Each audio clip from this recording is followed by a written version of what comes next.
News, सच जरूरी है। दर्शकों, ब्रेक के बाद आप सभी का फिर से स्वागत है।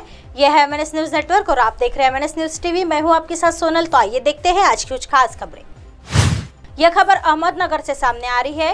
राजस्व मंत्री राधाकृष्ण विखे के कार्यालय में लाल तूफान आया। किसान सभा के नेता अजित नवले हजारों किसानों के साथ विभिन्न किसानों के मुद्दे को लेकर राजस्व मंत्री राधाकृष्ण विखे पाटिल के कार्यालय से लाल तूफान लेकर निकले हैं।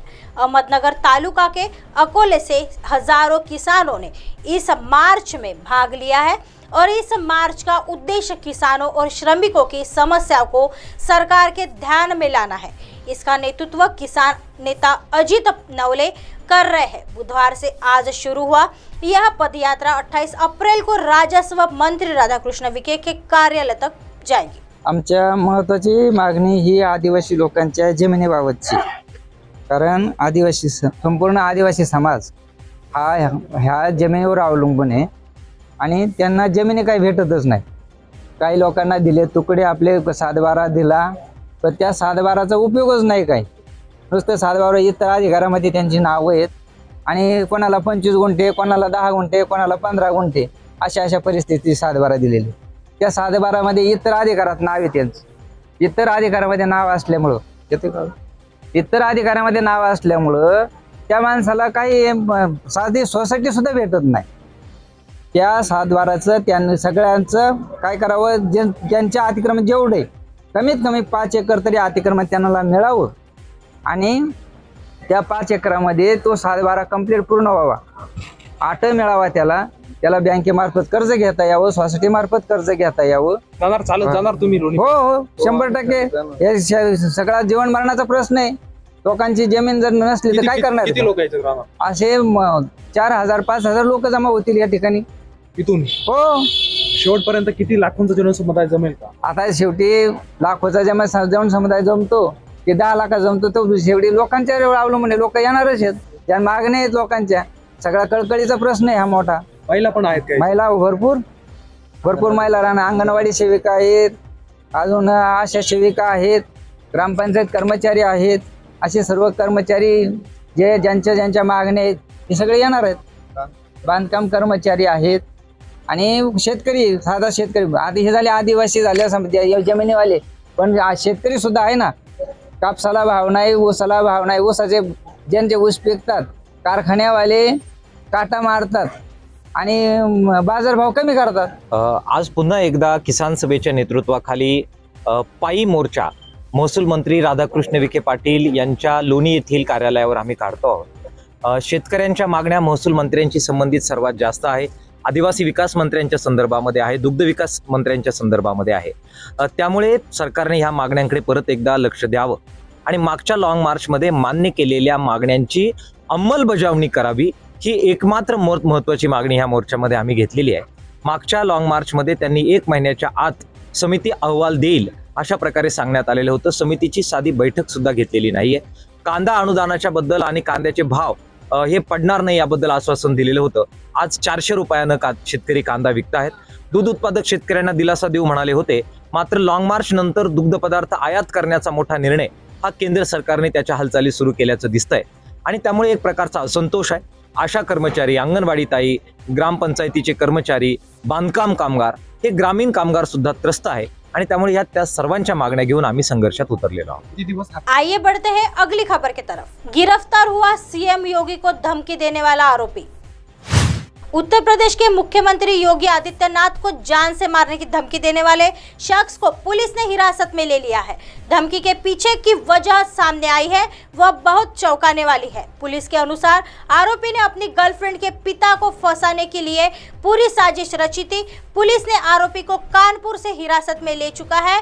बता दें कि पुलिस को सोमवार रात डायल 112 पर अनजान शख्स ने व्हाट्सएप कॉल पर मुख्यमंत्री योगी को जान से मारने की धमकी दी थी। इसे लेकर लखनऊ के सुशांत गोल्फ सिटी थाने में शिकायत दर्ज कराई थी। पुलिस ने इस मामले में आईपीसी की धारा 506 और 507 के अलावा आईटी एक्ट की धारा 67 के तहत केस दर्ज किया है। सामने आई है वजह। पुलिस का इस बारे में कहना है कि आरोपी की पहचान अमीन के रूप में हुई है। वह कानपुर के बाबूपुरवा का रहने वाला है। जांच में सामने आया कि 2 दिन पहले इसी युवक ने बाबूपुरवा में मोबाइल खो जाने का प्रार्थना पत्र पुलिस को दिया था। पुलिस ने जब जांच की तो सामने आया कि इसी मोबाइल से मुख्यमंत्री योगी को धमकी दी गई थी। पुलिस ने कहा है कि आरोपी अपने ही गर्लफ्रेंड के पिता का मोबाइल चोरी किया। चोरी करने के बाद उसे इस फोन से धमकी भी दी गई थी। पुलिस इस मोबाइल की जांच कर रही थी तो उसके मालिक का पता चला। उसने फोन के मालिक से पूछताछ की तो सामने आया कि उसका फोन 2 दिन पहले चोरी हो गया था। कार्रवाई में सामने आया कि अमीन अपने गर्लफ्रेंड के पिता को पसंद नहीं करता था। लड़की के पिता के साथ उसकी कई बार लड़ाई भी हो गई थी। पिता ने अमीन को उनकी बेटी से दूर रहने की भी सलाह दी थी। पुलिस इस मामले को आपसी दुश्मनी का बता रही है। हालांकि आरोपी युवक से पुलिस की पूछताछ अभी भी जारी है। आइए बढ़ते हैं अगली खबर की तरफ। केजरीवाल ने अपने शीश महल के सौंदर्यकरण पर खर्च किए 45 करोड़ रुपए। बीजेपी ने की इस्तीफे की मांग। भारतीय जनता पार्टी भाजपा ने मंगलवार को दावा किया कि शहर के सिविल लाइंस इलाके स्थित दिल्ली के मुख्यमंत्री अरविंद केजरीवाल के सरकारी आवास के सौंदर्यकरण पर लगभग 45 करोड़ रुपए खर्च किए गए और इसने नैतिक आधार पर उनके इस्तीफे की मांग की। हालांकि दिल्ली सरकार की ओर से कोई आपराधिक प्रतिक्रिया नहीं आई, लेकिन सत्तारूढ़ आम आदमी पार्टी आप ने बीजेपी पर पलटवार किया है। आपके वरिष्ठ नेता राघव चड्ढा ने से बात करते हुए कहा कि मुख्यमंत्री आवास 75 से 80 साल पहले 1942 में बनाया गया था। उन्होंने कहा कि दिल्ली सरकार से के लोक निर्माण विभाग पीडब्ल्यूडी ने ऑडिट के बाद इसके जीर्णोद्धार की सिफारिश की थी। पीडब्ल्यूडी के एक वरिष्ठ अधिकारी ने कहा यह नवीनीकरण नहीं था और पुराने ढांचे के स्थान पर एक नया ढांचा बनाया गया है। वहां उनका शिविर कार्यालय भी है। खर्च लगभग 44 करोड़ रुपए है, लेकिन गौर करने वाली बात है कि पुराने ढांचे को नए के साथ बदला गया है। सूत्रों द्वारा उपलब्ध कराए गए दस्तावेज से पता चलता है कि 43.70 करोड़ रुपए की स्वीकृत राशि के मुकाबले कुल 44.78 करोड़ रुपए सिविल लाइंस में 6 फ्लैग स्टॉप रोड पर केजरीवाल के सरकारी आवास के अतिरिक्त निर्माण या बदलाव पर खर्च किए गए। दस्तावेजों से पता चलता है कि राशि 9 सितंबर 2020 से जून 2022 के बीच 6 किश्तों में खर्च की गई। दस्तावेज के मुताबिक कुल खर्च में 11.30 करोड़ रुपए आंतरिक सज्जा, 6.2 करोड़ रुपए पत्थर और मार्बल फर्श, 1 करोड़ रुपए इंटीरियर कंसल्टेंसी, 2.58 करोड़ रुपए बिजली संबंधी फिटिंग और उपकरण, 2.85 करोड़ रुपए अग्निशमन प्रणाली, 1.41 करोड़ रुपए वार्डरोब और एसेसरीज फिटिंग पर और किचन उपकरणों पर 1.1 करोड़ रुपए का खर्च शामिल है।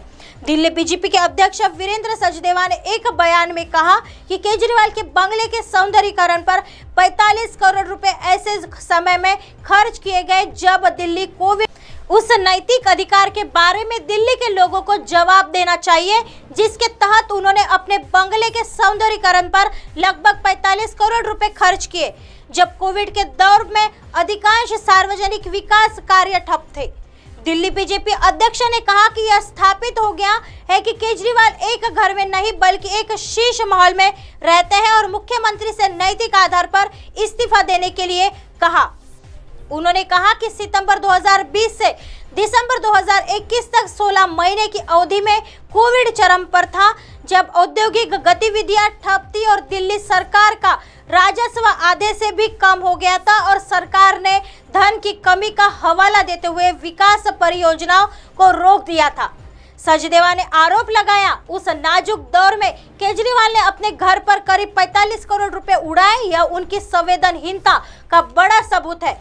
वहीं दिल्ली के मुख्यमंत्री के आधिकारिक आवास के सौंदर्यीकरण पर 45 करोड़ रुपए खर्च करने की खबरें सामने आने के बाद कांग्रेस नेता अजय माकन ने भी मंगलवार को केजरीवाल के लोक सेवक के रूप में अपने पद पर बने रहने के अधिकार पर सवाल उठाया है।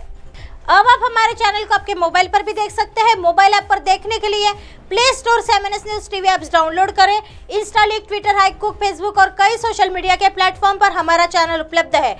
आप इसे यूट्यूब पर भी देख सकते हैं। आप हमारे चैनल को लाइव भी देख सकते हैं www.mnsnewstv.com पर। फिलहाल वक्त हो चला है दर्शकों ब्रेक का। ब्रेक से लौटने के बाद देखिएगा देश और दुनिया की तमाम खबरें। बने रहिए MNS न्यूज पर। नमस्कार।